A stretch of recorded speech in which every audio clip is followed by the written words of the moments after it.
Quand on parle, on dit non.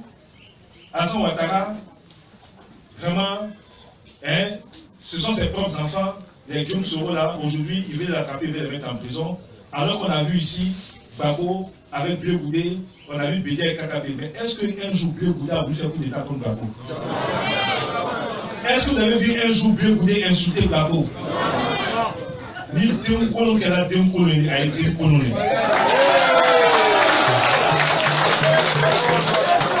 Parce que les autres, quelle que soit la situation, on ne les a jamais vus s'élever et puis insulter leur papa. C'est toi, tu vas te promener partout chez les Blancs et tu insultes celui que tu penses, tu dis être ton papa. Ça ne peut pas accepter. Mais un papa, là, il a beaucoup d'enfants.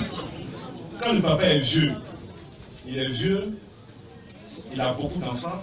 Si parmi les enfants, il y a un qui s'élève et puis qui n'est même pas le plus âgé, et puis il manque de respect au papa, si les grands frères n'ont pas parlé à cet enfant-là, c'est qu'eux-mêmes sont complices de ce que leur petit frère est en train de faire. Donc ça, on ne peut pas accepter. Il est libre de faire politique. Il peut être candidat. Il veut être candidat. C'est Dieu qui donne le pouvoir. Vraiment, on n'a pas empêché quelqu'un d'être candidat. Il n'a qu'à être candidat où il veut. Mais on dit, on ne peut jamais accepter qu'il vienne s'appuyer sur des gens pour essayer de faire coup d'État, pour gâter tout le travail que le président est en train de faire et pour gâter toute la souffrance que vous avez mis pour qu'on ait tout ce qu'on a aujourd'hui. C'est tout. Sinon, en dehors de ça, il n'y a pas de problème. Ici, on a Daloa, j'ai dit aux gens, moi je ne connais pas ailleurs, mais ici, Daloa, il n'y a pas de GPS. Le GPS au Biaouia, il n'y a pas ça ici à Daloa. Ils avaient voulu tromper les gens pour dire, voilà, comme il y a eu quelques manquements à notre niveau, parce qu'il faut le reconnaître aussi, lorsque, il y a quelques années, les militants s'étaient sentis un peu délaissés, parce que les cadres n'avaient pas forcément fait preuve de solidarité. Ils ont voulu profiter de ça pour dire, voilà, vous avez fait ce parable-là, vous avez fait ce que vous avez souffert, qui s'occupe de vous, qui fait ça pour tromper les jeunes. Et ça, c'est pour tromper les gens. Toi-même, là, tu as été secrétaire général des forces nouvelles. Tu avais 60% du territoire. Tu as eu tous les milliards que tu as eu. Tu as été Premier ministre. Il faut sortir la liste des jeunes que tu as été quand tu étais à ces postes. Il n'y en a pas. Alors, ce que tu n'as pas fait hier, pourquoi tu veux que moi j'ai confiance en toi pour dire que tu vas faire? Quand tu avais le pouvoir, c'est que il m'a dit qu'il non, mais c'est faux, c'est pour tromper les gens. Il a couru pour aller une école qu'on avait commencé à construire à Dabakala. Il a couru pour aller mettre toiture sur l'école pour dire que lui a construit l'école. Mais tout le temps tu as fait rébellion et tout l'argent que tu as eu. Tu as été Premier ministre, tu as été président de l'Assemblée nationale. Donne-nous le nom d'école que tu as construit dans les zones là-bas, il n'y en a pas. C'est quand tu as voulu être président maintenant que tu cours. On ne peut pas accepter les gens qui viennent tromper les gens.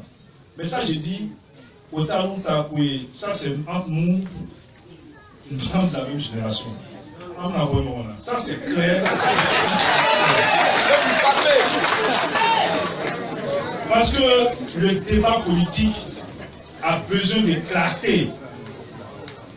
Le débat politique, là, il a besoin de clarté. On ne peut pas continuellement à tromper les gens. Hier, tu l'as fait. C'était au Burkina. Tout le monde a entendu. Aujourd'hui, c'est sur Alassane Ouattara que tu es arrivé. Vraiment, tu as atteint ton terminus. Si c'est sur Alassane Ouattara que tu es arrivé, tu as atteint ton terminus. Parce que nous, là, on ne peut jamais accepter. Donc voilà un peu pour l'actualité ce que je peux vous dire. On va continuer, nous, à travailler. On va continuer. Donc, on a une importante réunion le samedi avec les structures du parti. Le plus important, c'est d'occuper le terrain. On va continuer à travailler. On va travailler pour aller plus loin dans les résultats au niveau politique. Mais je vous dis aussi que soyez rassurés. Vos enfants que nous sommes, nous allons travailler main dans la main. Et l'ensemble des préoccupations que vous allez avoir, que nous avons commencé à traiter, nous allons continuer à traiter. Tout ce qu'on vous demande, c'est prière et bénédiction. Priez pour le président, priez pour le pays. Tout ce qu'on vous demande, c'est de prier. Comme il y en a qui ne croient pas à vos prières, ils ne savent pas que c'est vos prières qui nous ont permis d'être là où on est aujourd'hui.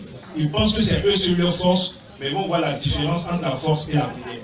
Il faut continuer donc à prier pour le président, pour le pays, pour qu'on ait la quiétude. Voilà un peu les mots que j'ai voulu, au nom donc de l'ensemble des frères qui sont ici, vous adresser aujourd'hui, tout en vous réitérant nos remerciements pour l'accueil qui nous a été réservé. Nous continuons d'être ensemble et chaque fois que vous aurez besoin de nous, n'hésitez pas, nous serons à vos côtés. Je vous remercie. Soro Guillaume a surfé sur sa notoriété publique, il a fait la rébellion, il a été Premier ministre, président de l'Assemblée nationale, pour dire au monde entier que lui représente quelque chose. Si lui quitte Alassane Ouattara, 40% des militants du RDR vont quitter Alassane Ouattara, etc., etc. On allait faire élection locale, élection législative, municipale et régionale. Il avait 50 candidats sur l'ensemble du territoire national.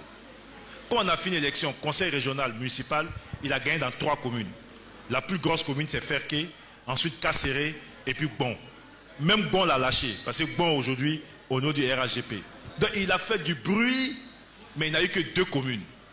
Bon, GPS a perdu le réseau. GPS Ouya Ouya, ça veut dire que c'est faux GPS. Donc il ne représente absolument rien sur le terrain. Je suis heureux, le frère qui a pris la parole, pour dire qu'eux ils étaient racis. Mais depuis qu'il y a des actions, ils ne sont plus racis. Voici la réalité qu'on a un peu partout. Et lui va voir Bédié pour dire Bédié, bon. Monsieur le Président Bédié, moi là, j'ai 40% des militants du RDA avec moi. Et puis l'armée là, c'est moi j'ai fait la rébellion. La plupart des jeunes qui sont dans l'armée là, c'est moi je les ai gérés. Si aujourd'hui là, je m'élève là, tous ces jeunes là qui ont fait mutinerie en 2017 seront avec moi. Donc Bédié s'assoit et puis dit, bon, la seule chose qui lui manquait là, c'était côté militaire. Comme Guillaume avec lui, vraiment Guillaume va venir avec tous ces jeunes qui sont dans l'armée. Or Guillaume est en train de veiller Bédié, il n'a plus personne. Parce que les jeunes, il n'a plus de contrôle sur ces jeunes. Même s'ils tentent tous les jours, parce que certains nous appellent. Hein. Voilà, ils appellent certains, ils essaient, mais ça ne peut pas aller quelque part. Donc Bédié seul ne sait pas que Guillaume est en train de... Il n'a aucun militant du RDR. À plus forte raison du RHGP. Il est parti, il y a combien de personnes qui l'ont suivi? Donc Guillaume sait que lui ne peut pas gagner l'élection en Côte d'Ivoire. La seule chose qu'il peut faire, c'est coup d'État et puis s'asseoir. Sinon, élection là, je n'ai pas dit demain, je n'ai pas dit après-demain, mais aujourd'hui, il ne peut pas gagner l'élection. Il faut un peu plus de sérieux. Et je vous dis, donc la paix et la stabilité, vous êtes des artisans de la paix. Je ne veux entendre aucune violence ici dans la Bagoué. Vous n'insultez personne. On reste centré sur ce qu'il y a d'essentiel, c'est-à-dire la paix. Et puis ceux qui sont dans les partis politiques, nous on va proposer ce qu'on veut proposer aux Ivoiriens. On ne veut plus que ce pays-là régresse.